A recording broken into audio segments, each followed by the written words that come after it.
Always Irish Joe. Always Irish Joe. Sometimes it's good to just yell about football. What are you doing? Don't do this to me, Harry. The Ohio State. It's Ohio State. What do you mean the? It's a poison. I almost stroked out and died over it.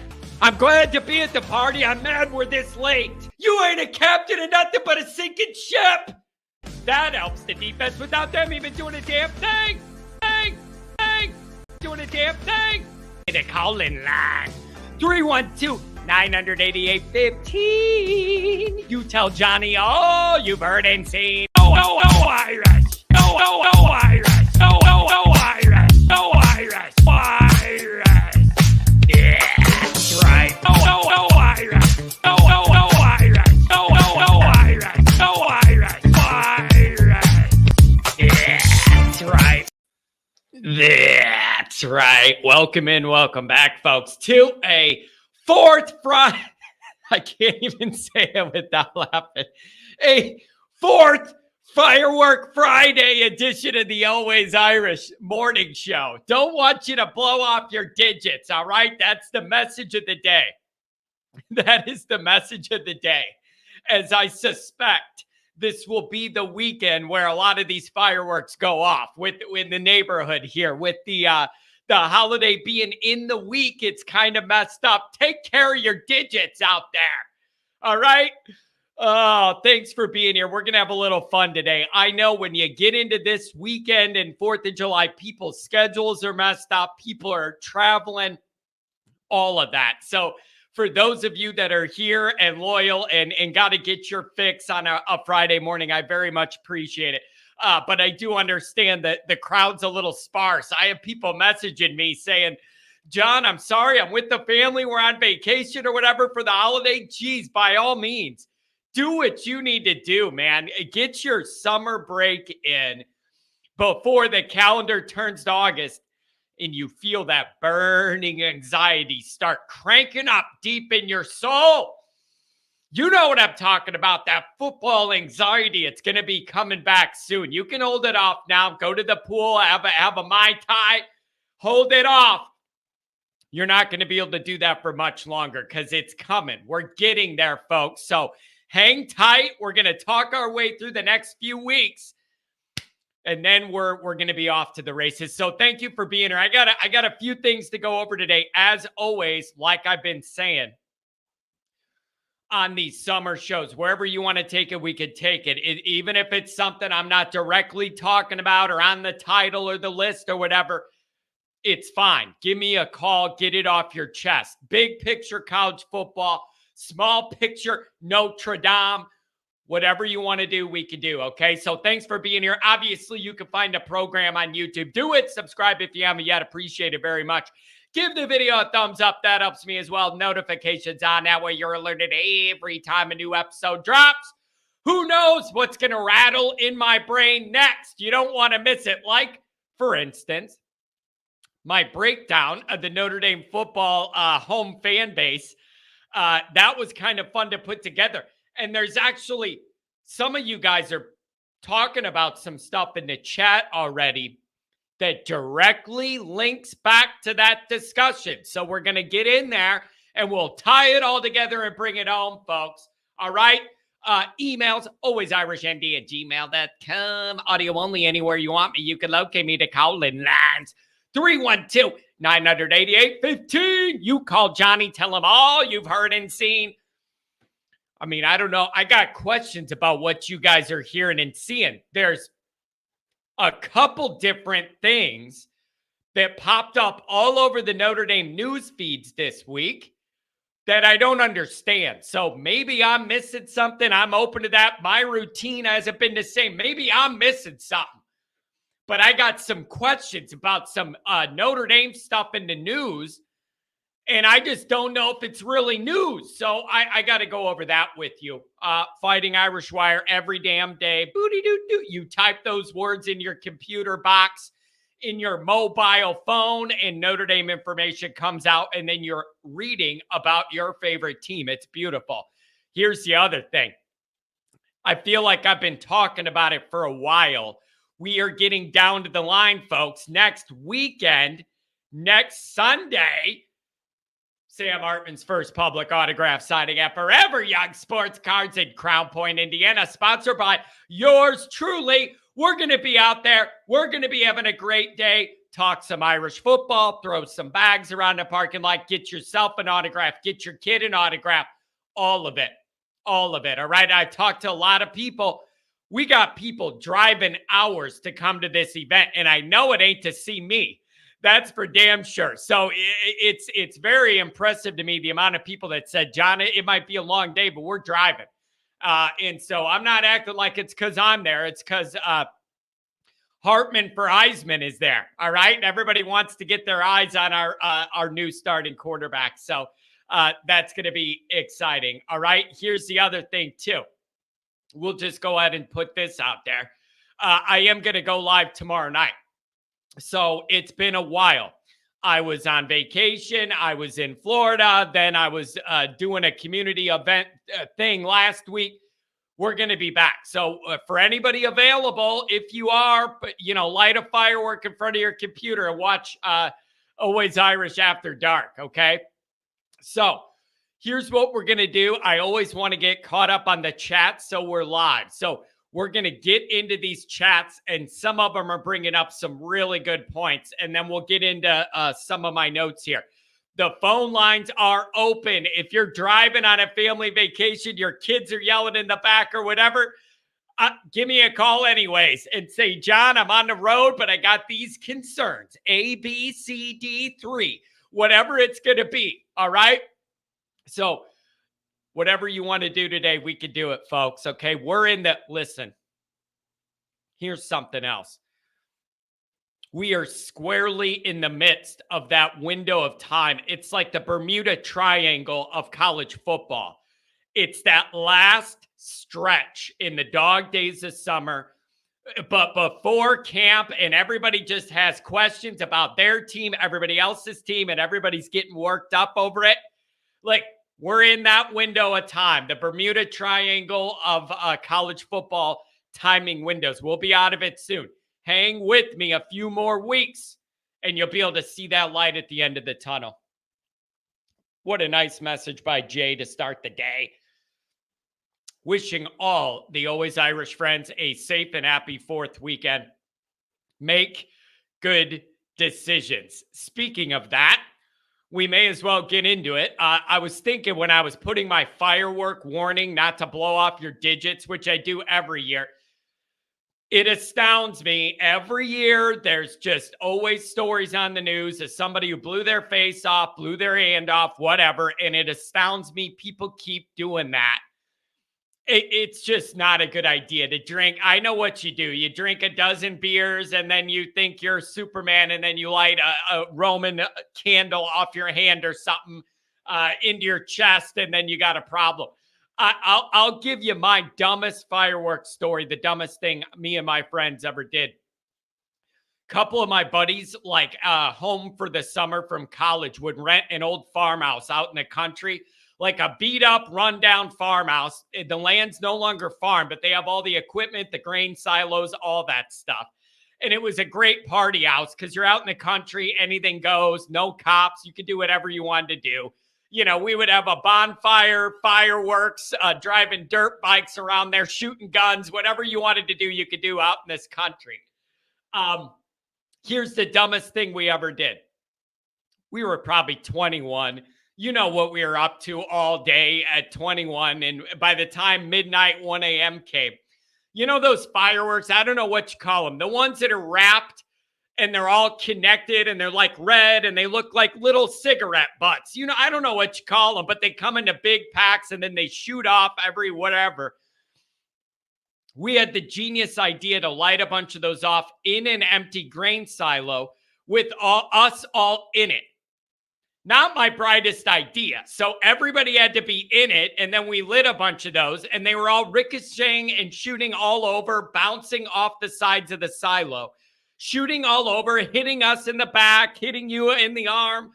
And I don't know why we did it. It was so dumb. But every year I think about it, that was very, very dangerous and stupid. I'm lucky I got both my eyes do what I did. Be smarter than me and my friends. Bad idea. The grain silo shootout. Very bad idea. All right, let's get into these. Don't do what we did. Bad idea. Crying belly. Let's see. On the defense, there's more reason to have faith in the defense than the offense this year. They are perennially the backbone of ND, and we're in 22 as well. I have to see it from the offense still. Now, crying, this is actually a very, very interesting point.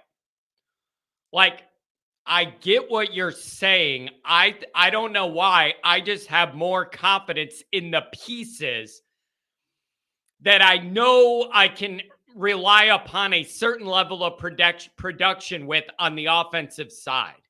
Does that make sense? Like, I know a baseline in my mind of what Hartman could be with reasonable protection. Like the offensive line, I have a baseline of kind of where I expect them to be. And that makes me feel some comfort. And then I think tight end will be okay because it's Notre Dame tight end. Wide receivers, I'm a lot more encouraged that we could get more out of that group this year, although that is a believe it when you see it at wide receiver. There's a lot of names, but I need guys to actually ball out. So it's a little interesting there. I have a little more comfort because I feel like there's more on offense. I know what I'm going to get that I'm comfortable with than there is on defense. And it's just a matter of there's going to be so many new guys starting on defense and being in the mix, and up front we're replacing so much. There is nothing that's going to make my anxiety go away about wondering what our defensive line is going to be like until I see them play good football against Ohio State.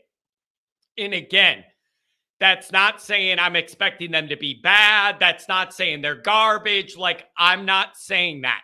In my neurotic Notre Dame mind, I got to see that D-line hold up against the first good team we play for me to feel confident that we're going to be okay there. And again, it's not meant to be a negative or to say they're going to be bad. I'm just saying, if I haven't seen it and I can't rely on it, then I haven't seen it and I can't rely on it.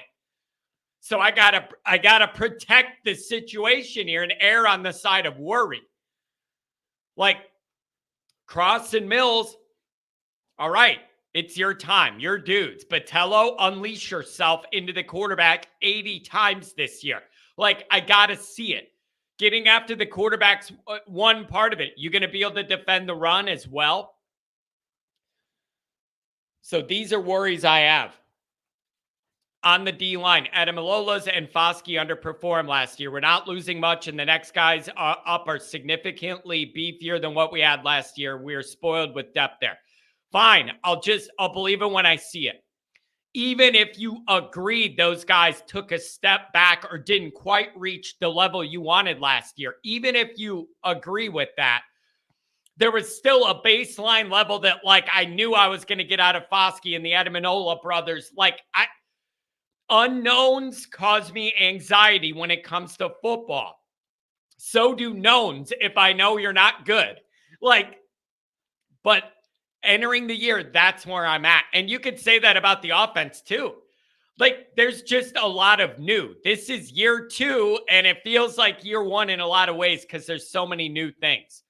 But again, even if you said that the Twins and Foskey underperformed last year, even if we run with that, you're still replacing, even if I account for that, you are still replacing 4 of your 6 top tacklers on defense and more than half your sacks. Even if I built in that whatever production we got out of the Twins and Foskey was lower than you wanted last year, it's still accounted for the fact that we're losing 4 out of our 6 top tacklers. And I just need to see it to believe it, that that's all going to be okay. And the first real test with this defense is against Navy. And you got to get that all figured out, and it has to look a lot better than last year right away out of the gate. You can't let that fullback run wild. Like, we were not doing the most basic stuff on defense. Be assignment sound, gap sound, guard the fullback. Like, we weren't doing any of the most basic stuff a high school coach teaches their guys to do when you're going to go play an option team. We didn't do it last year. And if the game went a few minutes more, we could have lost it. So, those are some issues. And then overall with that defense, I need Al Golden, Al Washington. I need it. You got to tighten it up, baby. Like, you got to tighten it up. Last year, even though I admit the defense was still the backbone of the team because they had to be, and the offense was such a struggle because of the personnel issues we're all aware of. Getting the run defense was not as stout last year as what we expected to be. That's an issue I want to see tightened up. Getting off the field on third down was an issue for way more of the year than I ever wanted it to be in some very, very bad moments. And maybe tied into that is the whole way they were thinking and scheming up and drawing up blitzes. I need to see a different plan this year. And then we get into the red zone defense, which was second to last in the country in allowing touchdowns once a team enters your red zone. All of those things don't even have to improve that much to make the defense way better. Those were uncharacteristic features of a Notre Dame defense, and it made me very uncomfortable. And I've said this before, and I'm going to say it again. The one thing that I need Notre Dame to avoid is that offense gets better and the defense steps back and you end up right about in the same place you were, but for different reasons. That can't happen. If the offense takes a big jump forward in terms of time of possession per game and point output per game, spit it out. Point output per game. You can afford that defense to maybe take a little step back because the offense will make up the slack for that, give them more margin for error. But I want to see them tighten it up. Want to see them tighten it up. Crying belly again on the linebackers. Out of any player on ND's roster, Bertrand is the most unfairly criticized. He simply lacks length, not athleticism. The narrative about his lack of athleticism is uninformed dumb. This is a lightning rod. That linebacker group, you know how I often say on this show that it feels like Notre Dame fans can never agree on anything. Those linebackers, a lot of people will tell you it wasn't good enough last year. I want to see some young guys in the mix instead of just giving these upperclassmen the guaranteed starting roles, whatever. You will have people who don't like the way those linebackers were. And then you have a whole nother group who tells you they were pretty good most of the year. There was a few blow-ups that cost us. And look at it that way. But I do want to see some younger guys. Find some ways for Snead to get on the field and cut him loose. Like, I need some more consistency. And I don't mean to be rude. I'm trying to line up a guest for the show here. Looking at my phone. Maybe next week we'll do a special with me and Mike Singer looking at some of the recruiting stuff, and he could break down and go more in depth of those recruiting rankings, some of the drops we see in Notre Dame guys without games being played, kind of answer some of the industry questions I have about how those numbers are calculated and how those guys drop and rise and all that. So trying to figure out a good time to do that with him to get you guys the information. It'd be very helpful. C. Jones, good morning. Let's see what we have here from C. Jones. The Iowa State game won't define the Notre Dame football program. It will define where the Notre Dame football program is at. Yeah, I mean, I think that's fair. I do. I mean, it's hard though. Who's saying that the Ohio State game will define the program? When I look at defining the program, that's like a 100-year history project. Like, I find it hard that anything that happens in one specific year is going to define the program. So that's a little aggressive on like the big picture meaning end to me. No, it's not going to define the program.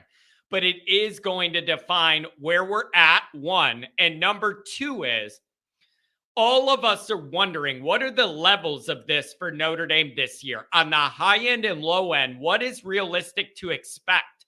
That's one of the most common things in the summer college football fans think about is, if things go right, what are we looking at on the high end of this for this year with the talent we have and the schedule and how good we think those teams are?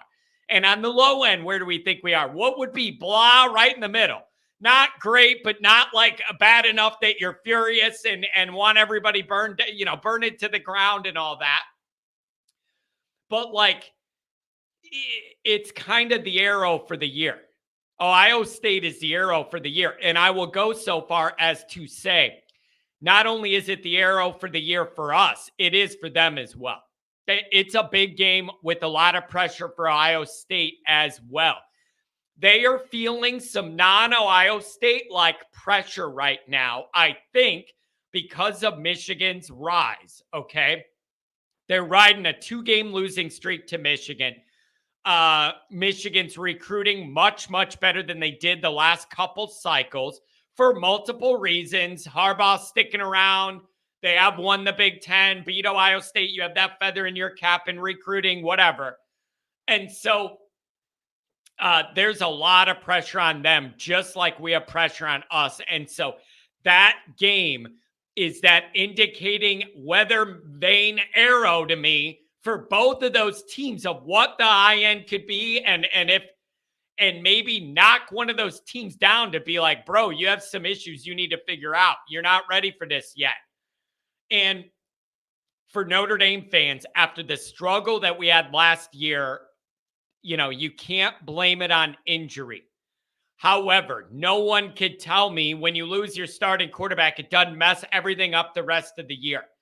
You combine that with the wide receiver issues, and that offense was just going to struggle week to week. No matter who you played, pretty much, there were going to be struggles on offense due to that dynamic. So it is just, I'm looking at Ohio State on the schedule, and I just see an arrow for Ohio State and Notre Dame. One pointing straight up, one pointing straight down. And we got to wait and see what it's going to be for who. And I also don't want to forget this. Anytime we talk about Ohio State from now leading up to it, I'm also going to mention this. Notre Dame can't afford to drop a game before then, or it's a whole different batch of problems. If Notre Dame loses a dumb Marshall type game before Ohio State, you have it's going to be bad, because then Ohio State, instead of it turning into, are we going to the playoff? Could we win a title? Whatever on the high end that your dreams would be if you're undefeated when Ohio State comes to town. On the flip side, if you lose a dumb game before that, then the narrative isn't going to be, are we a playoff team? It's going to be, can Notre Dame avoid having 2 losses before we're halfway into the year again? Because I got news for you. This fan base ain't going for 8-4, 9-3 again. They can't be. It cannot be. You do not bring Sam Hartman in here to go 8-4, 9-3 again. So before you even worry about Ohio State, you better take care of all these Marshall types before it. That would be the ultimate Notre Dame slap in the face, that we all build up Notre Dame, Ohio State all damn summer, and then we do something stupid before then, and all those narratives no longer apply. It'd be the most Notre Dame thing ever, and I'm not going to let it happen on my watch without at least being alert for it. You can't take anything for granted. When you did what you did against Marshall and Stanford, I can't overlook anybody anymore. At home, perfect weather, 17.5-point favorites on both. Come on. Get real. That ain't even real life, bro. I don't know. Crying Belly's on fire today, baby. What do we got? On the 24 class. If you are not fired up about the offensive class after they land Lambert, you are a fool. 5 stars at premier positions for us. We could thank Reese for 2 out of the 3 of those. The defense be lacking. Yeah, are they going to get Gerby? I mean, I thought it was like they don't know what's going to happen or whatever. I saw the tight end committed to Nebraska, homeschool state, and all that. If you get Gerby, yeah, that's a big guy we want. And yeah, even though we have beefs, Crying, you have a good point here.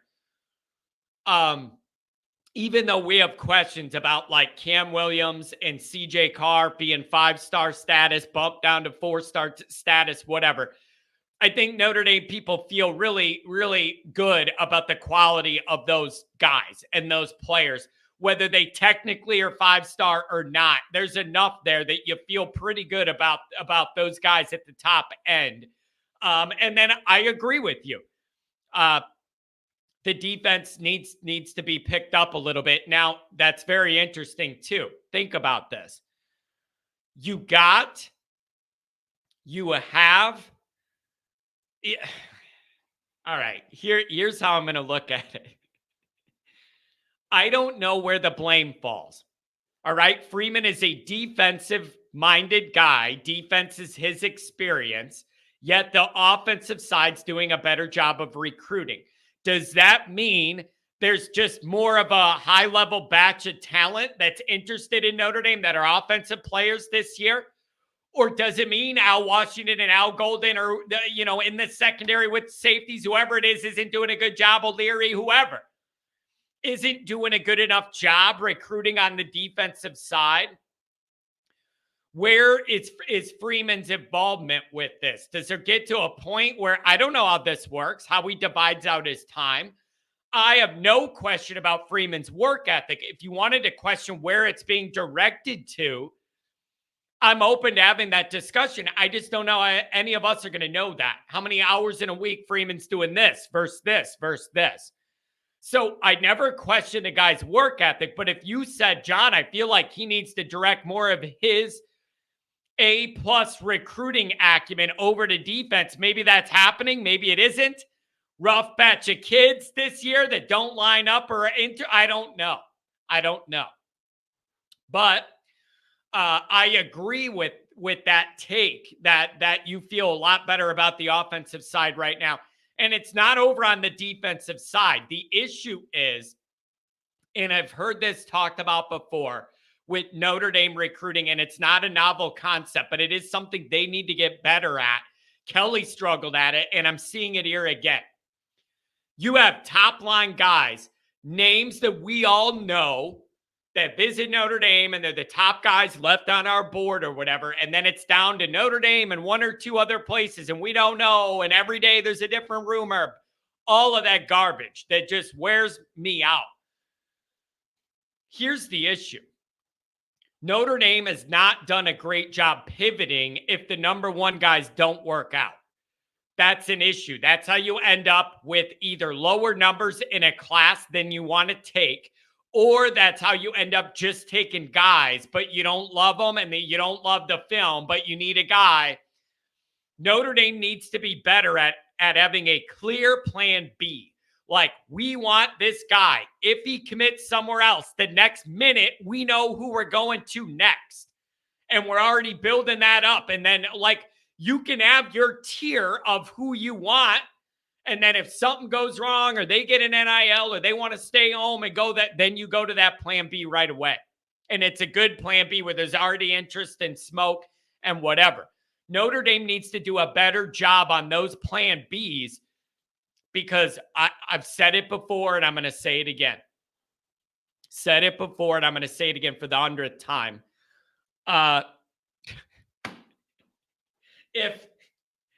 If you put together an all-star team of all of the recent recruits in like the last however many years you want to go back, 5 years, 10 years, whatever, you could put together an all-pro team of the talent Notre Dame was second for in a recruiting race. It absolutely drives me insane how often Notre Dame is in the top 2 for a guy and they end up number 2. And you may as well be number 100 then. Like, it is just rough. So Notre Dame's got to do a better job on having a pivot plan B for a lot of these guys in case you don't get them. I would like to see Notre Dame get better at that. Now, I realize that's hard because Notre Dame's putting out a smaller net, a less window of guys, and all the challenges we already know about. You got to have good plan Bs if you're not sure you're going to get your plan As, and we don't get a lot of plan As. I'm sorry, we just don't. On segments of the ND fan base, the worst are the fans who demand ND win something big but make excuses in anticipation of failure ahead of time so they can cover for the head coach. Anyways, so let's talk about this. I am unsure whether that is a direct shot at me or just people in general. With Cryan's history, it very well might be a shot against me. I would challenge you, Cryan, to expand your Irish mind. Follow me here, man. Follow me. Both things can be true at the same time. One of those things is Marcus Freeman needs to have a much better year this year. You cannot have any Marshalls and Stanfords, and I think 10-2 is the baseline record that people are going to feel comfortable things are going in the right direction in. I feel 10-2 is that bar. You go 11-1, great. You go 9-3, 8-4, nightmare. I feel 10-2 is about where that line is. 10-2 or better is kind of where you got to be. So there should be a lot of increased scrutiny and questions on Freeman and pressure on Freeman, especially with Sam Hartman in the fold. I say it all the time. Quarterback is the most important individual position in all of sports. You got to get it right to be winning these days, especially at Notre Dame, because we're not going to have 5 stars everywhere else to be able to just have that guy be a distributor. That ain't going to work at Notre Dame. We're not going to have Ohio State's wide receiver core, Georgia's everything else. So with that being said, you got a guy that you should be able to get a lot out of this year on the high end.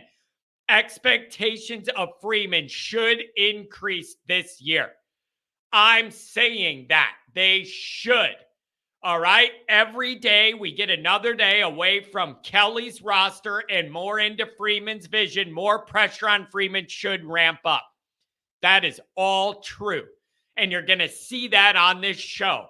There is no more that year one leeway, year one understanding. He's learning the ropes, first go around. No, that is all over. And that is something I think people have misinterpreted about me when it comes to Marcus Freeman. Do not think that the way I looked at Freeman with a critical eye, or in many people's eyes, not critically enough last year, do not assume that I'm looking at it the same this year. I am not.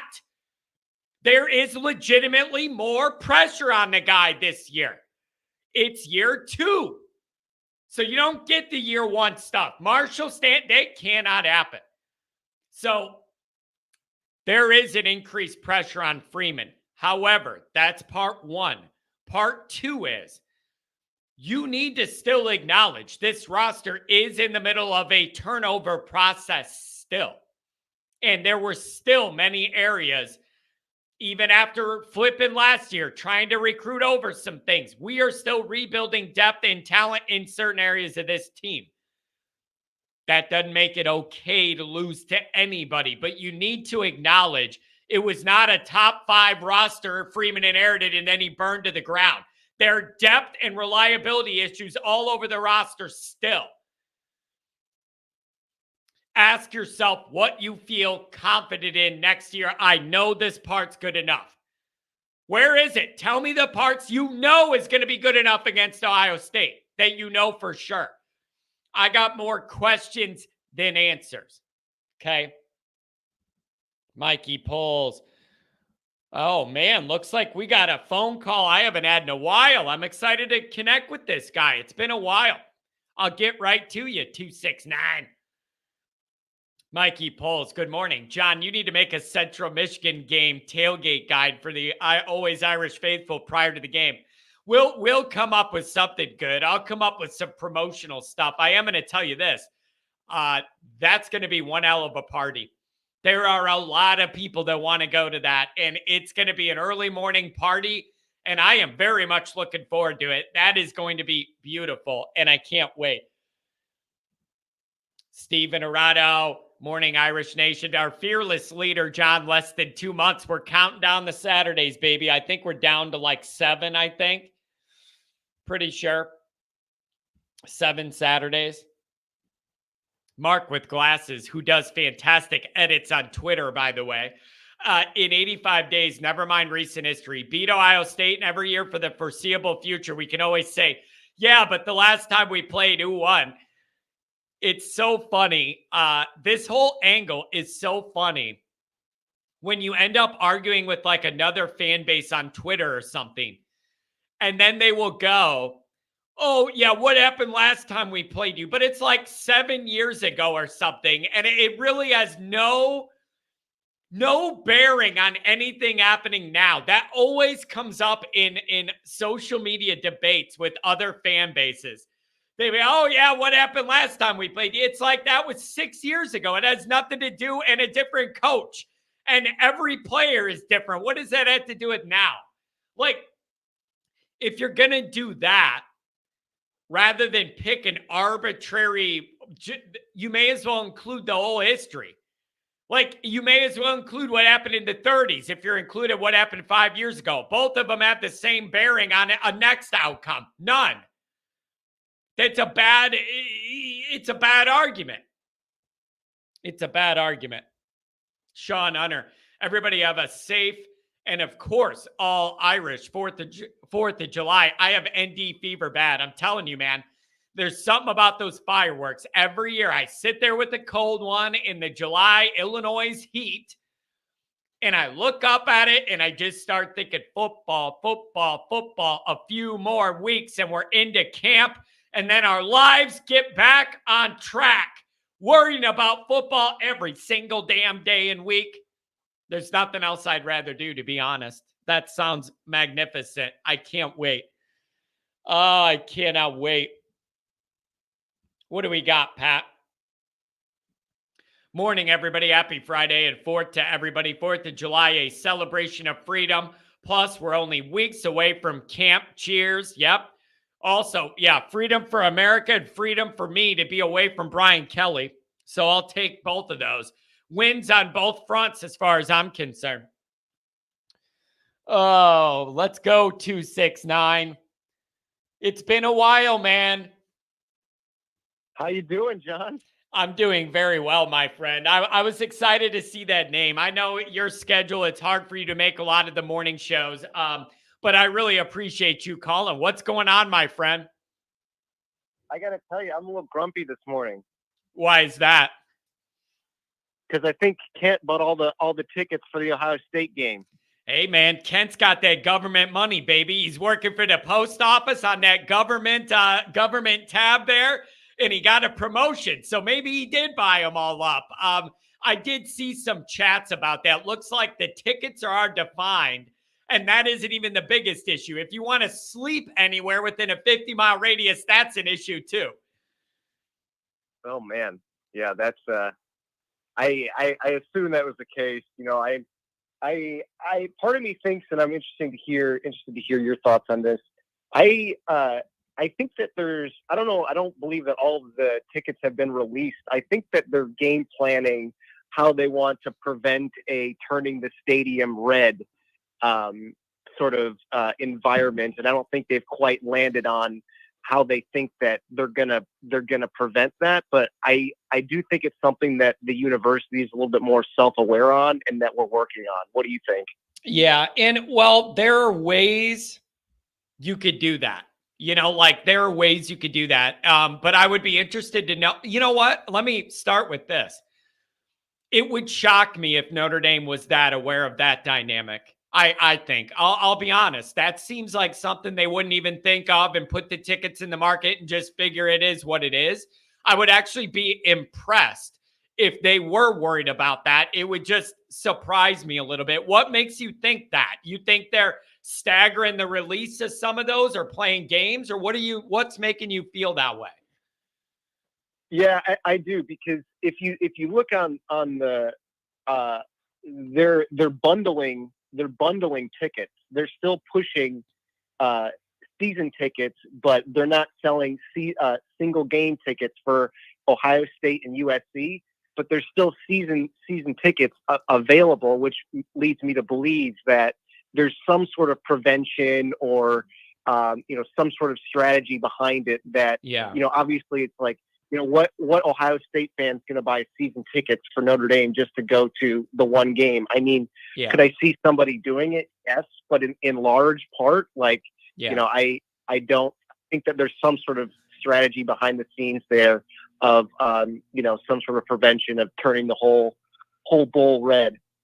Yeah. And you know what else is interesting? Are you familiar with the Shamrock ticket packages? Have you heard of those? Do you know what that package is? Is that the one where you get every game, but you're in a different seat? Yeah. So I know some people who do this Shamrock package every year, and it's like one guaranteed home ticket to all the home games. And it ends up being, I think, $600 or $700, and you just get a ticket for one ticket for every home game, and you just don't know where it is. And so depending on the ticketing thing that week, you get that one. But that's a pretty good price when you balance out the high-end price games and then your Central Michigan, Tennessee State games. You average it all out, it's less than $100 a game.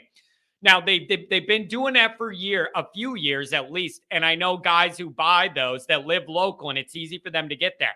This year, they took Ohio State out. They pulled the plug on it. Yep. Well, they have it. Yeah. They have it, and they included USC, but they removed Ohio State out of that package. And I know some people are mad, like, dude, we're loyal with this. We want to do it. You're offering it. So this year, unlike before, you do not get a guaranteed ticket to that game. That's messing some people up. So they're definitely trying to skew to the high end on that Ohio State ticket. And the other thing, man, let's not forget, for all of this to matter, the way we're speaking of, Notre Dame can't slip up before that game. It'll ruin everything. Yeah, no, exactly. And I think that, that's granted. I mean, you look at the schedule, the chances of that are I would say are pretty low, but I would have said the same thing last year about Marshall. No. Yep. Well, I mean, that's the thing. It's football. You can never really count on anything, man. But feel the difference between we're undefeated the week of Ohio State doing this show, taking calls. The difference in that vibe compared to we lose any one of those games, it's going to be night and day. It isn't going to be looking at Ohio State with shamrocks in our eyes. It's going to be damage mitigation, not wanting to have 2 losses before you're halfway into the year.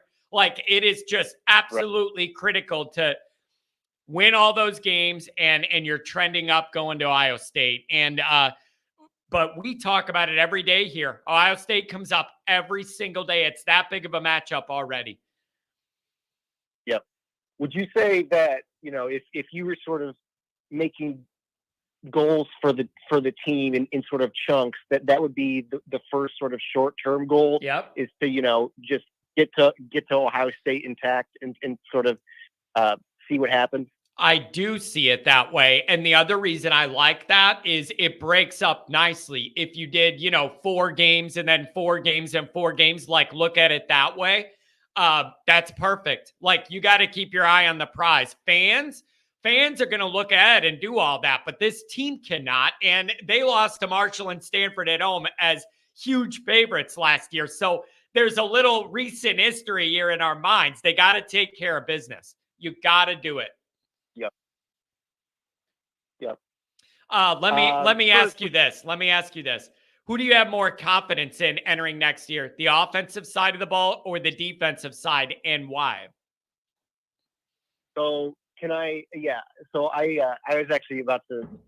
Can you? You can do whatever you want. You can do whatever you want. Go for it. No. This is good. I would say that right now, which it's a little bit, it's a narrative that I don't think I've ever sort of seen for Notre Dame football in terms of what our strengths are. I think I know where you're going with that, and I agree with you. It's wild, isn't it? How things change. Well, it's like even the more you look at it, it's like, okay, like, starting at a sort of high level point, I think that the offense is not by far, but the offense will be the strength of the team over the defense. And in most years, I would have that flipped. And then sort of you look at the offense, and I would say that, we have better skill guys than offensive linemen. But, maybe that's not quite fair. There's just a few more question marks on the offensive line. I think that with the guys that they have there, will be fine. But I definitely think that that's, the biggest strength of the team. But then when you look at the defense, I would say, in most years we would say, yeah, the defense is the strength of the team. And then when you start looking at the individual position groups, you'd say, I think that the front four and the linebackers are the strength, and then the secondary is the weakness. But now I would say, linebackers are probably somewhere in the middle. The secondary is the strength of the defense, and the front four is the biggest question. And that's what gives me the most worry, which is a narrative that we haven't seen in a long time. Yep. Nope. I agree with you. And that's kind of how I see it too. But it's just this huge shift in what we're used to the last 20 years in Notre Dame. Whenever we were any good at all, the defense was the strength of the team. 2012, I bring it up all the time. The defense, the offense was a struggle bus, but the defense gave up under 10 points a game, and that led us where we were going. I want that offense to take a big jump. It's what wins in the modern era. Even the teams that have good defenses, when they make the playoff, there's a ton of points being scored. Even with teams that have good defenses, they're getting scored on in the playoff for a lot of points. My big fear would be, it would be the most Notre Dame-y thing ever for the offense to get way better and the defense to drop way back. And we're still frustrated. It's just for a different reason. I just don't want that to happen. Yeah. And you made some pretty good points there. And I sort of have something that I think might make you feel a little bit better about that. You have to think about, like I said, the strength of the defense is the secondary. And to your point, it's a passing game now. It doesn't matter how, like you said, it doesn't matter how good the defenses are in the playoff games. People are still scoring a lot of points. I have a lot more confidence in the defense, knowing that our secondary is good and is able to keep up with. Hey, listen, can I give you a Notre Dame secondary statistic from last year that somebody texted me? And I almost couldn't believe it. I got texted a stat line that said Notre Dame's secondary was second to last in the country in defended batted balls. 129 out of 130 we were in knocking down passes in the secondary. What do you make of that? That surprises me a little bit. Or is there more to that stat that I'm not getting? But that doesn't register right to me. 129 out of 130 and passes defended and batted down in the secondary. What does that indicate to you? Is that an anomaly? I mean, I think it's a little niche, to tell you the truth. Yeah. I'd be more concerned about yards, which I'm not sure where we fell in that, but I know it probably was not 129. I think that, I don't know if batted balls necessarily correlates directly to efficiency, if that makes sense. Yeah. Yeah, that does make sense. And then I was thinking well, when Morrison picks off a couple in a game, is that a batted ball? That should count, right? It's better than a batted ball. Right. I caught the ball. And listen, here's the other thing with this defense. One part is I have anxiety anytime you're replacing so much production. Even if you didn't feel you got as much as you wanted out of the premier defensive line guys last year, replacing 4 out of your 6 top tacklers and over half of your sacks, that has to be on everybody's list of a red flag to watch for. That is just a lot of production on the front line of defense that you run up there every week. Is that front line? Are you getting ran on or are you not? Are you getting after the quarterback or are you not? I just got to see it to believe it. I'm not saying it's going to be bad or not good enough, but until I see that production be replaced, I'm going to lose my air over it. I'm right there with you, but here's a sort of an interesting thought. How much more concerned would you have been if this was the situation of losing that much production 3 or 4 years ago, knowing that the pipeline isn't what it is now? Yeah. No, that's a good point. And, and a lot of these defensive worries, I'm open to the idea that minor tweaks could make a big difference to that defense. I hope Al Golden's been looking at film every day since the season. Little things, man, doing a better job getting off the field on third downs, tightening up the run defense a little, organizing your blitz packages and deployment a little better, and then tighten it up in the red zone a little bit. If they do a little bit better in each of those areas, and then the offense takes off, you're in a really good spot. Yeah, no, and to add that point, how many times last year did they talk about timing?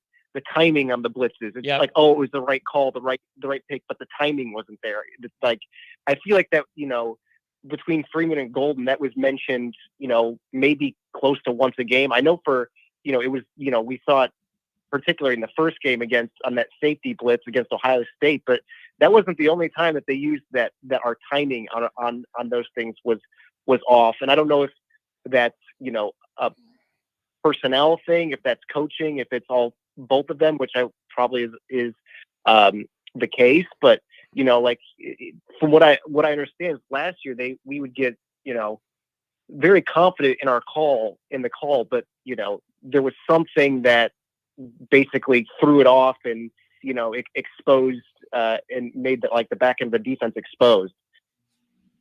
Yeah.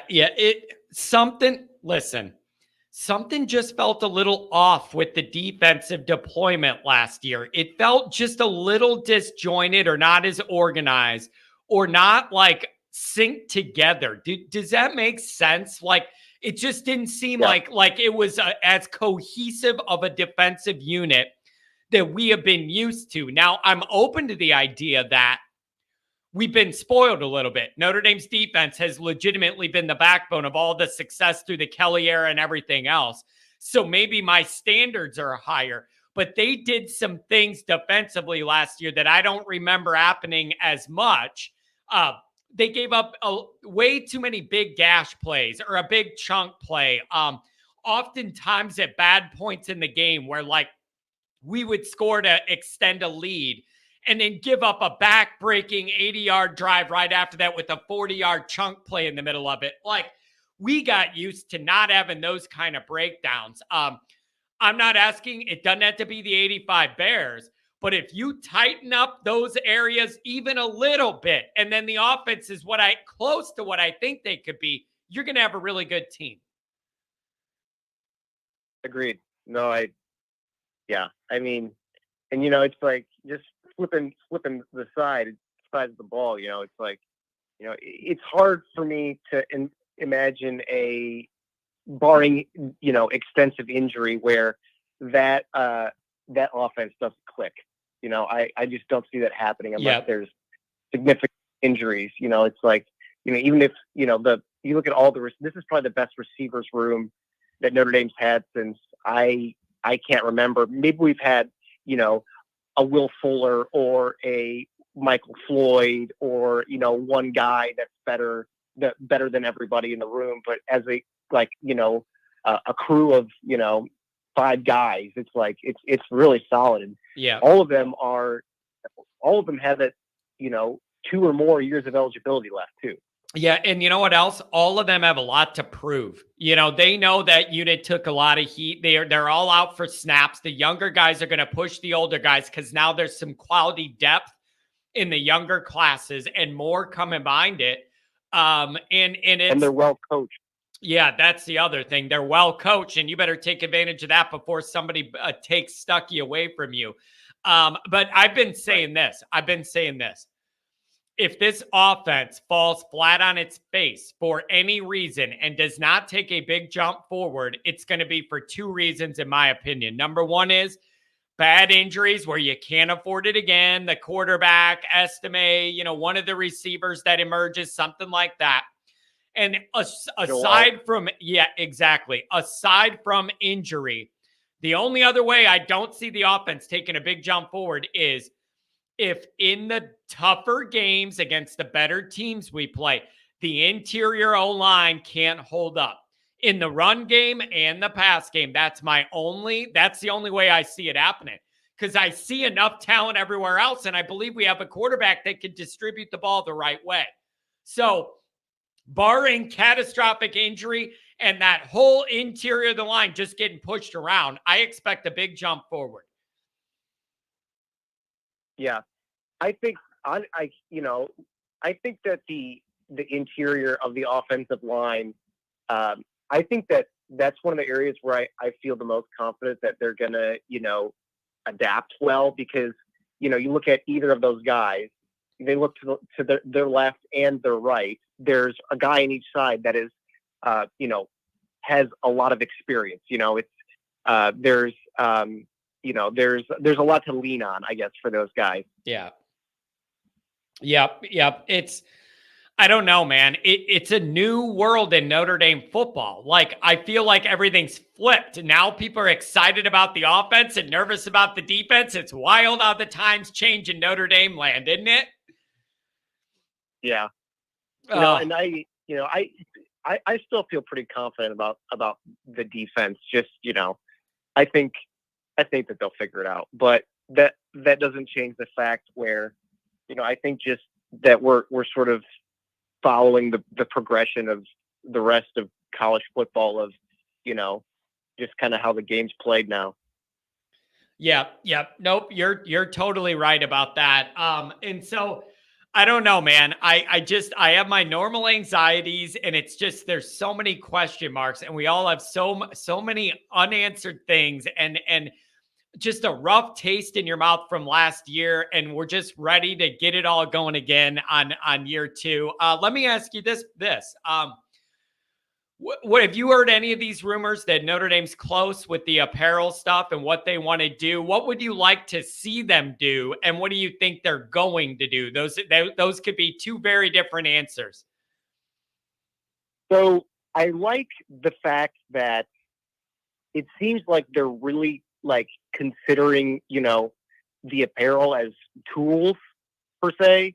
There's been a lot of, from what I understand, there's been a lot of pushback on Under Armour saying that their cleats aren't sufficient and things like that. And that's part of the discussion. So for me, it's a little bit more reassuring knowing that, that's part of the consideration, not just, what the specific terms of the deal are.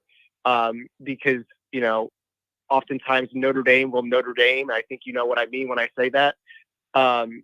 But I would really like them to go with Nike. I think that this is the best look that they've taken with Nike. I feel like in the past, I don't know if that's even sort of been as much of a consideration as it is now.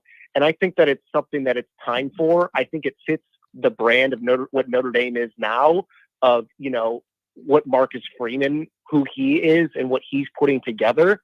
I think that it's a better fit than it may have been in the past. Because I do agree that, that at some points in the last 10 years or so, it might not have been the best identity. But I think that it's about time. Now, if they do that is another thing. I generally believe that they are giving all of these different options quite a bit of thought. But I mean, I wouldn't be surprised if they didn't pick Nike. Yeah. Now, all right, here's the pushback to that is, I've been hearing a lot of smoke this week about Under Armour being a real player to get this contract again. And then when you ask people, how could that be? It's kind of stale. It's a brand on the decline. They're trying to get out of the uniform game of outfitting teams because they're hemorrhaging money or whatever they got going on. Here's what I've been told. What I've been told is, you got to understand, Nike and Jumpman don't need Notre Dame the way Under Armour needs Notre Dame. So in that environment, Under Armour may be willing to do more financially or add more to their deal or whatever than Nike and Jordan, because they simply just don't need Notre Dame the way that Under Armour needs Notre Dame right now, perceptually, or whatever they're trying to accomplish by outfitting. So what do you make of that? I would like Jordan Nike too or whatever, but really anything different would be something at least different. I just think people want change a little bit, modern. Yeah. I mean, I definitely agree, but I just really hope that there's enough weight put on the actual product, because I think that is something that's important, especially for something like cleats. And there's been, like I mentioned, there's been quite a bit of flack that Under Armour has taken, that that they're not up to standard of some of the other offerings. And I think that that's something that's important. Yeah, well, hey, I mention it every time that I've talked about this issue. I reference the one study done by some, athletic department somewhere that found Under Armour teams have a higher rate of lower body injuries than teams that don't wear Under Armour cleats. So I just need that to be checked out, because if it's a statistical outlying amount, you need to figure that out. Yeah. No, I that's my point. That's why I say, I hope that that's part of the consideration, and it's not, all financial. Yeah, nope. I agree with you there. And then what do you feel about the TV deal and where the new AD falls? And that, see, I haven't talked to you in a while since all this, so I need to get caught up with your thoughts. I know. You got Bavakwa. Yeah. Okay, you got Bavakwa, and he's an NBC TV guy. Like, that tells me whatever the deal is, it should be good. Because if that guy can't figure it out, nobody can, because there's nobody better suited to navigate those waters than him. What do you think's going to happen? What do you want to happen? I mean, I think that this one is that there's quite a big asterisk next to it, because I think it's very also dependent on what the conference layout is going to be like, and also what the 12-team playoff, how that plays a factor. Because, I think that, a lot of these conferences are tied to specific networks. And if this is a situation where in the next 2 to 3 years where we need to join a conference, then I think that it makes that TV situation a little bit unique. But I do agree with the point that you made of, it looks like there could be something in the cards, with NBC taking, having their guy come over essentially. Like you said, there's nobody better equipped to negotiate that deal. He knows the ins and outs of what's going on over there. Yeah. But the number one question is, am I wrong for assuming it's going to be NBC because that guy's involved? No. Am I wrong of assuming that we're in bed with that guy to the extent that he's going to be the next AD? I feel like if they had issues negotiating, or we're not on the same page anymore, we're ready to break up, the last thing you would do is have that relationship be more emboldened. Or am I reading that wrong? But the second I saw that we were hiring an NBC sports exec, I said, well, then that answers your TV partner question. Am I wrong? No, I don't think that you're wrong. And I think that, it's like, how big that NBC contract has been the last 10, 12 years or whatever it's been. Like, it's been a really big deal. And I think that, it's been good for both sides. And I think that, they would like to keep it going. Granted that the landscape is a little bit more difficult. And I think that, part of the reason was that they went with the guy that we did was, to keep that whole thing going. If it was on the ropes, I can't say for sure, because I don't know too much about the situation, but regardless, I mean, I do think that it's, all signs point that, we're probably going to figure something out with NBC Sports again, which honestly, I really do think benefits us as fans.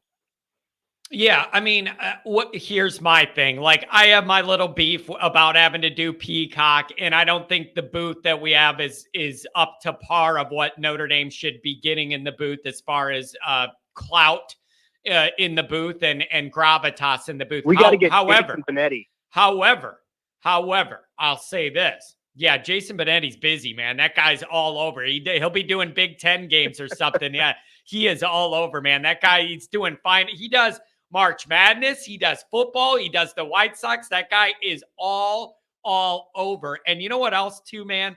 You'll know what I'm referencing.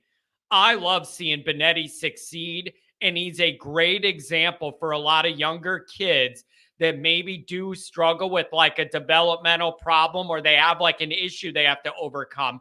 And he is a poster child that shows it doesn't have to hold you back. You could still be a top level grade A professional and be respected and make it. He is a great example for anybody who's in that position. He is a gem, and I love him. Yep, I'm right there with you. That's why I wish that when we were changing up the booth last year, I was crossing my fingers that, somehow, some way we could make that work. Yeah. But what I was going to say with that is, even if I don't love the booth or whatever and having to do Peacock, if they end up saying, if NBC says, okay, Notre Dame, we're going to give you $75 million a year, then I'll deal with it. Like, my number one concern is for the health of the program, and what that number is the biggest factor. I could get over what I want personally. You need to make sure that number's in the ballpark. 70, 75, close enough to the Big Ten and SEC payouts. You could be competitive and keep that money coming in year after year. So if they're able to do that, that's fine. The bigger picture question is, Big Ten now has a deal with NBC. So does this all lead us in some direction where we're all one entity at the end at some period of time? That is a bigger picture issue of that all leading us to the Big Ten eventually. What do you think about that? Yeah. No, that's how I see it too. It really is. And, I think that if you're NBC Sports, I think that making that bet is pretty safe. I assume that there'll probably be some sort of clauses in the deal. If this happens, then that. If that happens, then this.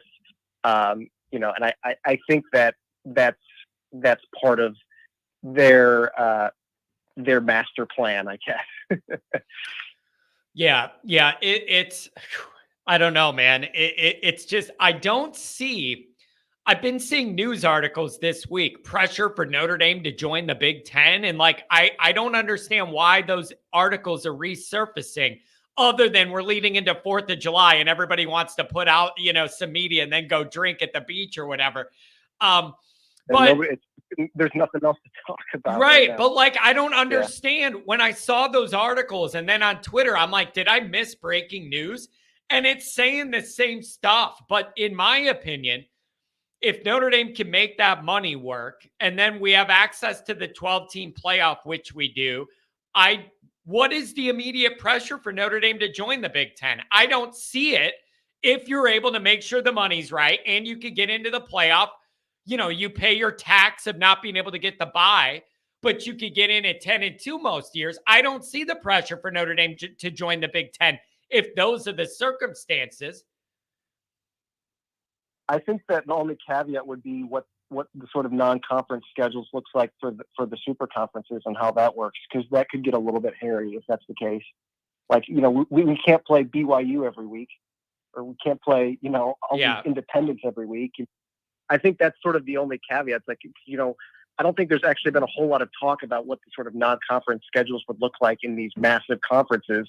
But I think that that's also something to consider, because, what is it that the Big Ten only does non-conferences in the first 4 weeks of the season?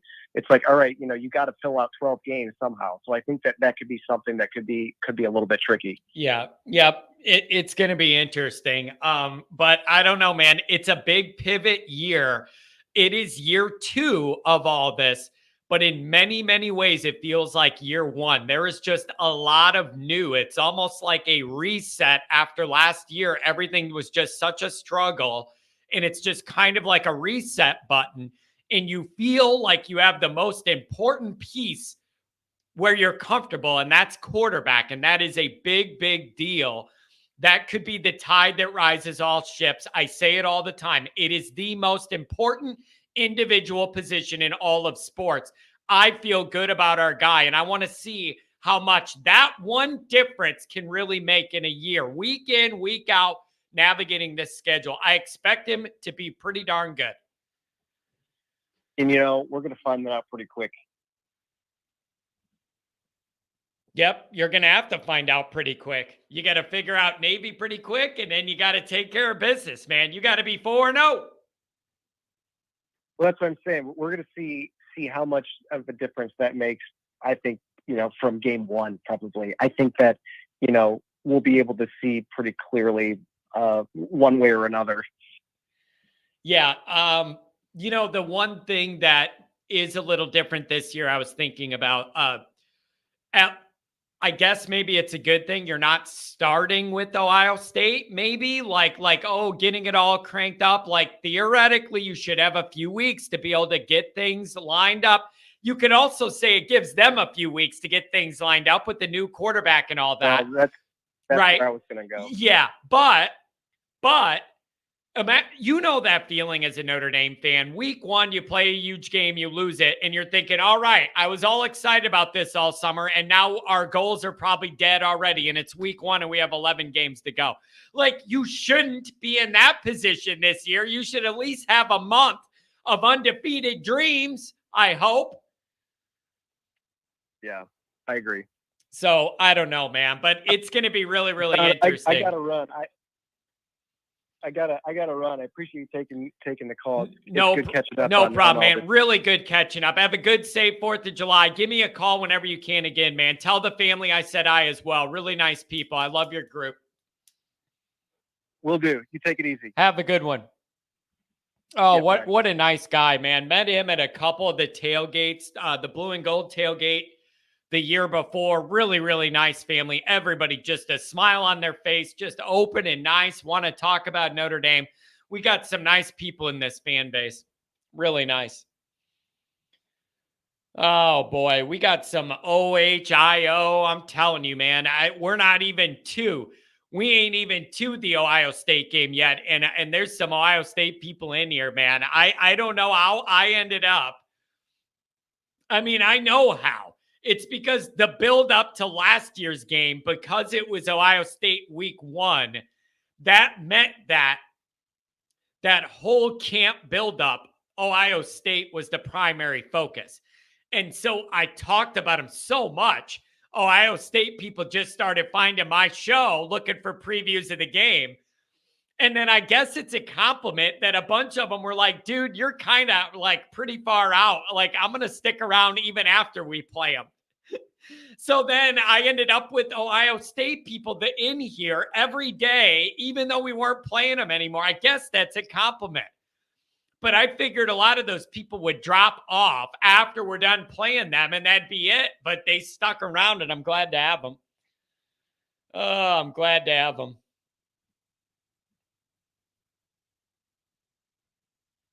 Yeah, imagine that. I should call in again. Last time, John's blood pressure went through the roof. Yeah, it certainly did go through the roof. The only problem is you lost your clout for calling in because you did not identify yourself on the call, I don't think. I didn't know it was you, so I couldn't say the things I had to because it was unclear if it was you. Oh, man. Let's see this. What do we got? ND fans are so delusional that they think trading a 5-star QB and an OC that Saban wants and getting a 3-star gimmick QB with the parking guy at OC is somehow winning in the offseason. We are screwed. Well, there's the bright side. Yeah, if we're going to look at it that way. Listen, wait, trading a 5-star QB. Are we talking about like Buckner here?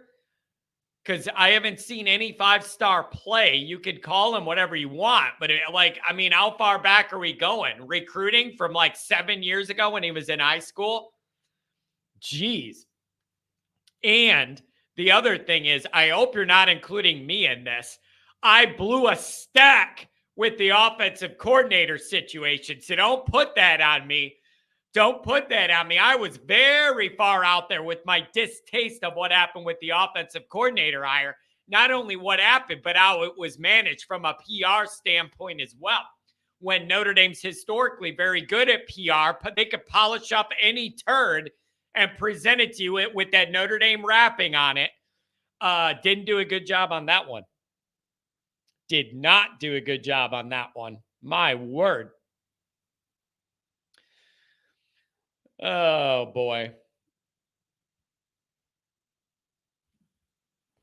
Bama Charlie. That's a new one. That is a new one. Bama Charlie. Now we're getting into some scary territory here. Can't believe I'm enjoying your podcast. I've aided ND since Era Parseja beat us 24-23 for a natty in the Sugar Bowl in 73. Next year, they beat us 13-11 in the Orange Bowl. Bama Charlie, I'm just glad to have a new fan of a new fan base in here. I think the only time we had any Alabama people in here, obviously when we played Alabama in the playoff, but we did have some Alabama folks join us when the news of Reese going over to Alabama and then Buckner, just because I think they wanted to learn more about the guys they were getting from us and then our thoughts on it. But I got to tell you, this Alabama thing is, I'm adding to my list of must-watch college football. Obviously, we're going to cover and watch all the Notre Dame games. Number 2 is hate watching Michigan and USC. So you have your Notre Dame, and then you also got to hate watch Michigan and USC. Those are just built in to your life if you're me. Then I got to watch what Clown Kelly's doing. So I got to pay attention to LSU. Now that we got Reese and Buckner at Alabama, now I got to follow that too. Saturdays are going to be busy, folks. That is a lot to keep track of. But I mean it when I say I am genuinely like on the edge of my seat to see how all these things look and how they all go for everybody this year. Oh, man, there's a lot to watch. There is a lot to watch. The Ohio podcast. The one thing I want to see in person is the Kinnick wave at Iowa after the first quarter. It gets me every time. Coolest new tradition in sports. Ohio podcast. I actually did an episode on this, and the question was, what are the best college football traditions? My opinion was, number 1, that is a dumb question to ask, like on Twitter as a whatever, because everybody's only going to say it's their home team's tradition is the best. College football fans are not going to be mature enough to call timeout, admit their favorite team's tradition isn't as unique or cool as somebody else's, and then put that up.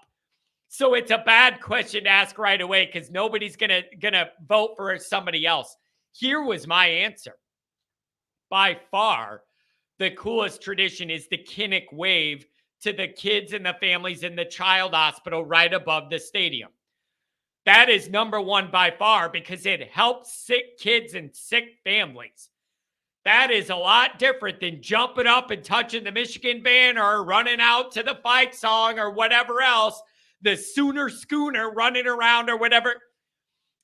Florida State with the Indian guy on the horse running around with the flaming spear and all that. Yeah, that's all cool. None of it helps sick kids and families that need it. It's amazing being in a Ronald McDonald House and in a NICU unit and doing some of the stuff I had to do when we had our daughter. Gave me a very, very different perspective on all of this and all these families that are in those positions.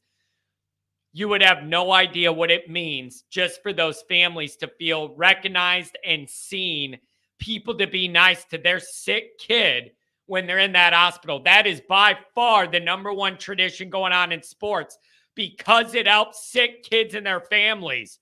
Get over yourself and your ego and your team and look at the big picture here.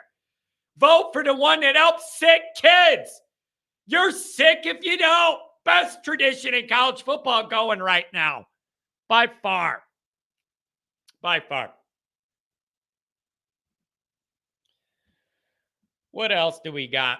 Crying Billy. We play NC State before Ohio State. No way we are undefeated going into that game. Do a quick Google about Hartman against NC State. You'll see why.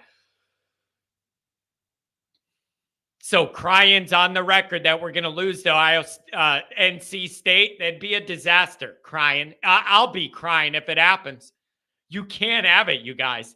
It can't happen.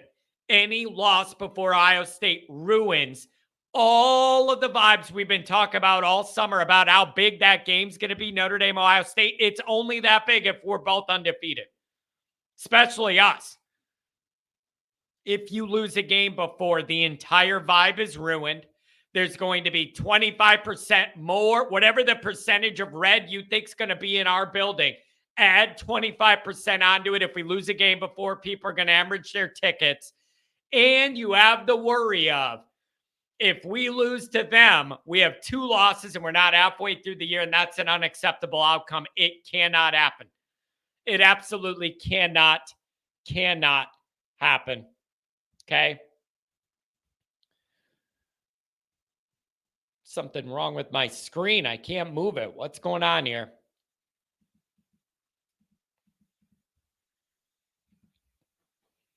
Patrick says, I don't believe the defense is dropping way back. I do believe the defense was overvalued last year. There are bodies. I just don't know how effective they will be. Well, that's why I say I'm in I can't believe it till I see it mode with a lot of stuff on this team. It's just, I wasn't overly impressed with the defense overall last year. They weren't as stout against the run, gave up more big plays. The red zone, we went over it all that. And then you tell me I wasn't impressed with that defense, and now we're losing 4 out of our 6 top tacklers and over half the sacks. That could be good or it could be bad. But I'm on high alert to see how it's going to go. High alert. Yeah. Luke's cousin, Uncle Freddie, whatever it's going to be, you better hope the secondary is good because Ohio State and USC are calling BS. You are going to be tested, and I got news for you. Benjamin Morrison cannot play every corner and safety position out there. It's like the Julian Love effect. It's like the Hamilton effect. Like, I love all those guys. The problem was I needed 2 or 3 of them out there at the same time. That's always the issue. It isn't like we have nobody that's elite, but I need 2 or 3 of them. Cover that whole field, not on one side, and then you can throw away from them, and then you're fine. Right? Oh, man.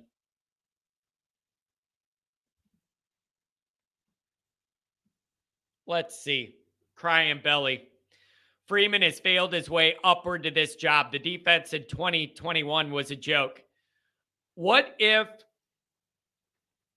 I'll go this far, I don't even believe, like when I thought about Freeman getting the job and reacted to Freeman getting the job, of all the reasons that I look at like why Freeman would be the head coach, the actual practical way the defense looked the year he was the DC under Brian Kelly isn't even one of the top bullet points I go to. I go to personality fit, communicative style, recruiting effort. I go to those before I get to analyzing how good the defense was when he was there under Brian Kelly. Like, I kind of value more the overall demeanor of how the guy operates. The program takes over the personality of the coach, and I love this guy's personality. But the biggest thing was that recruiting effort. It was a totally different gear and level of recruiting effort and wanting to put Miles on the private jet way more than Brian Kelly was willing to do. And I put those as reasons he got the job above just how good that defense was playing. Now, maybe you could say that was wrong of them to weight those things that way, but that's kind of how I see it. Kind of how I see it.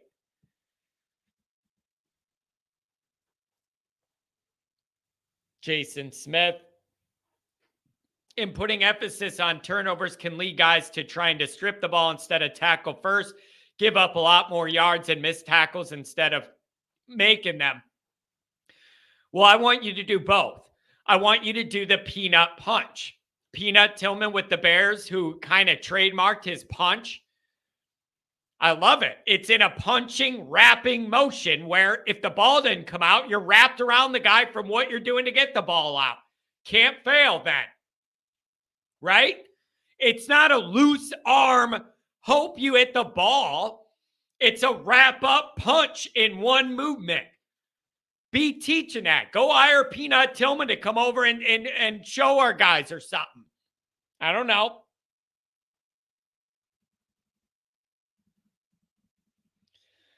Yeah, Sean, you're pushing it on some of that. I know where you're going with that, and we're not going there here. We're not going that route. This is interesting. And a big question for the year as well. J.D. Price will be the lead back by the end of the year. It'd be fantastic if he was. It is a very fair question. Who is going to be the Lightning to the Thunder that you have in Estime? And so is it going to be the Penn State guy? Is it going to be Price off the injury? Is it going to be Jabron Payne, who has more experience? Is it going to be Love coming in as a freshman? I don't know. But I think for Estime to be his best, whoever that Lightning is to his Thunder has to be pretty good to give you that balance, right? Because it can't all be Estime. He's more that Thunder. I need to have that Lightning. So they're working together. And defenses have to defend both. So I don't know who that's going to be.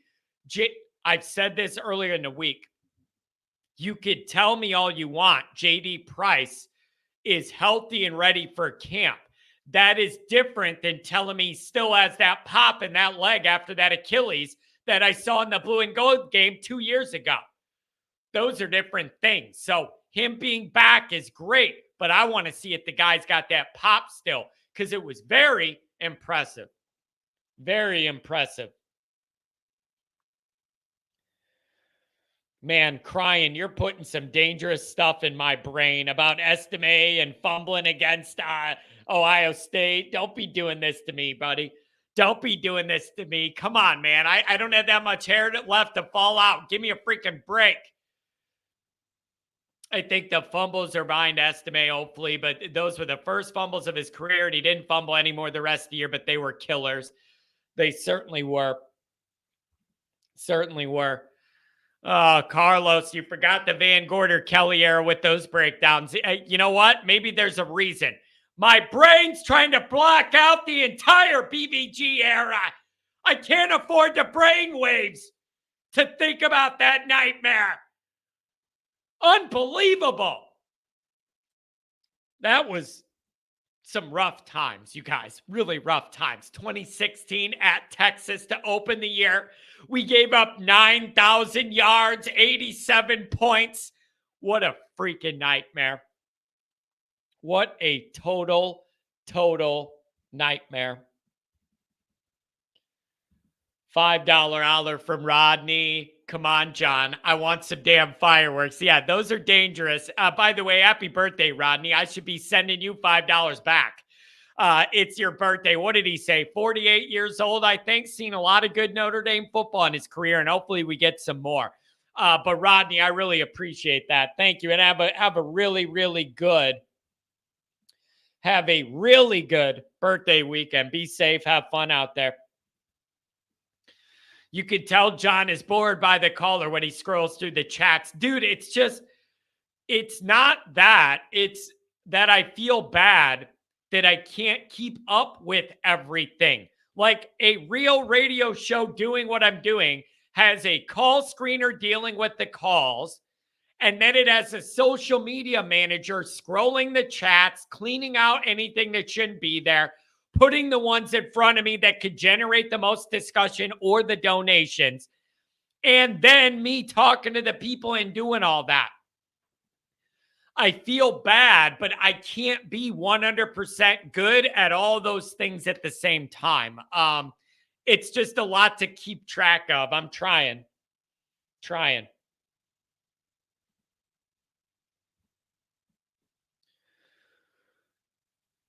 Oh, man. Yeah, Pat, you're exactly right. I'm not bored. I'm trying to catch up. You're right. Sometimes I'm bored, but that wasn't the case. I admit it. Sometimes I've been bored, but that wasn't the case this morning. I genuinely wanted to catch up with that gentleman. Bama Charlie. Oh, there we are again. I already had that one. Oh, man. Look at this. John and Bucknut are secretly best friends. You know what? Maybe that's what we should do. You know what? That's what we're going to do. I need to get a ticket next to Bucknut at that game, at the Notre Dame Ohio State game or something, and do a setup, stage something where it's me and Bucknut together. Yeah, that would be some good content. That would be some really good content. Yeah, this is it, you guys. Looks like Under Armour's going to be it again. And then somebody asks, aren't they going out of business? That's the thing. They're more desperate for Notre Dame services than Nike and Jordan are. That makes me worry that they're going to make Notre Dame an offer they can't refuse. But that's short-sighted if the overall business is going down, but they're offering you more money to buoy it up on their end. I don't know. And I don't want to say staying with Under Armour's like lazy, but it just feels like there's no desire to try anything new. Like, I don't know that for sure, but the feeling is that it just kind of feels like you're just like not trying something new. I don't know. It's like it's always easier to stay in what you're in than start something new, whether it's a relationship, a job, or whatever. It's just easier to stay in what you're doing. Too many ND fans knock our best players. Foskey was one of the best DNs in ND history. People also knock Book. He had 2 undefeated regular seasons. Yeah, I mean, I see both sides of that. You could have, like, take Ian Book, for instance. Yeah, 2 undefeated regular seasons and still was nowhere close to what I need a Notre Dame quarterback to be to get us over the hump. That's the issue. There are levels to this. Like Ian Book, just like Brian Kelly, most wins as a Notre Dame quarterback, and I respect that. At the same time, his skill set was nowhere near what I needed it to be for Notre Dame to be successful in the playoff. Both can be true at the same time. The bigger picture is, what does it say to us that our best players recently are still nowhere near playoff winning caliber level? Maybe that's the bigger picture to think about.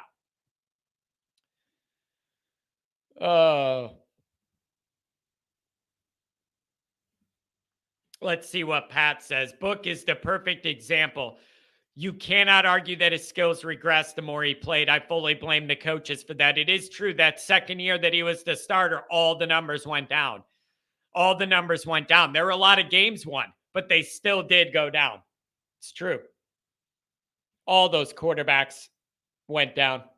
All of them. All of them. NBC doesn't give a hoot about putting on a good broadcast. Mickey Mouse operation, apparently a nickel and dime budget.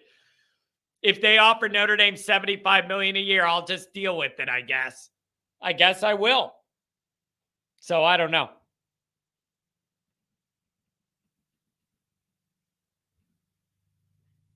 With the 12-team playoff, teams wouldn't be as worried about scheduling quality opponents.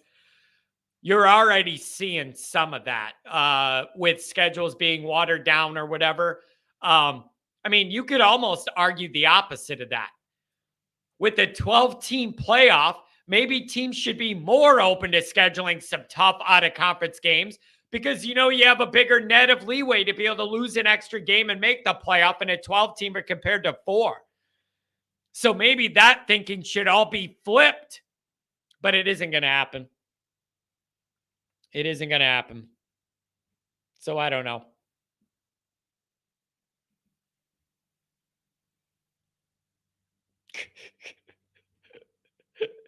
Michigan fans believe Hairball was born in a stable in Bethlehem. Stop with this day born on third base crap. Man, that's funny. Oh, that's funny. Yeah, little Harbaugh, little Jesus Harbaugh for sure. Little Jesus Harbaugh. Oh, man. It all started with your "the" rant. It made us laugh, and we checked out your show, and it's good. Most of our media ran shows are horrible. Well, I don't know if this show is good or not, but I will say this: nobody does Notre Dame coverage like this show. I'm not saying it's highbrow entertainment. I am saying it's unique. There's a lot of Notre Dame shows. None of them run the way I do. I know that. I know that. Oh, man. What else do we got?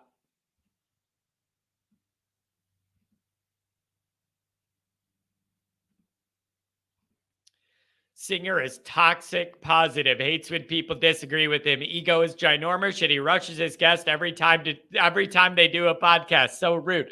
Man, it's just hard to please everybody. No matter what you do, you're doing something wrong, or somebody takes it wrong, or this host isn't nice to this guy. I wonder.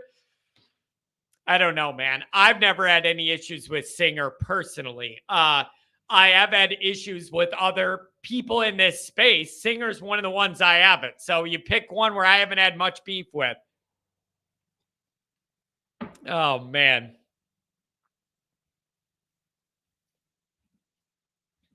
"12-team playoff, but bring back the BCS formula and make strength of schedule matter more." I'm all about that. I would love that.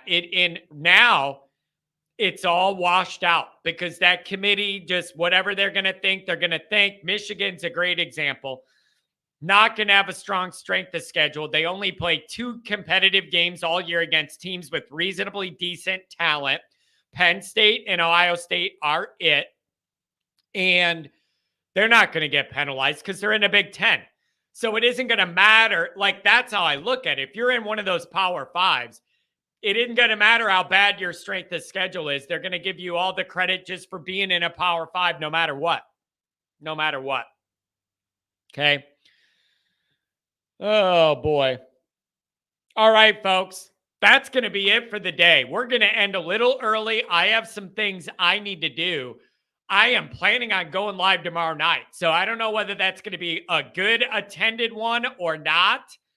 I know people have stuff going on for the holiday and they're traveling or whatever, but I think it'd be a nice, relaxing night to have some fun and do that. Yeah, the BCS formula was transparent, not behind closed doors. I respect that. At least you knew what was being input into the calculation. Now it's just whatever that group wants to say is what you're going to get. And then they rationalize out every move for or against everybody and then switch it all the next time. So I don't know. But I think we're going to go live tomorrow night and I'll come up with some stuff to talk about.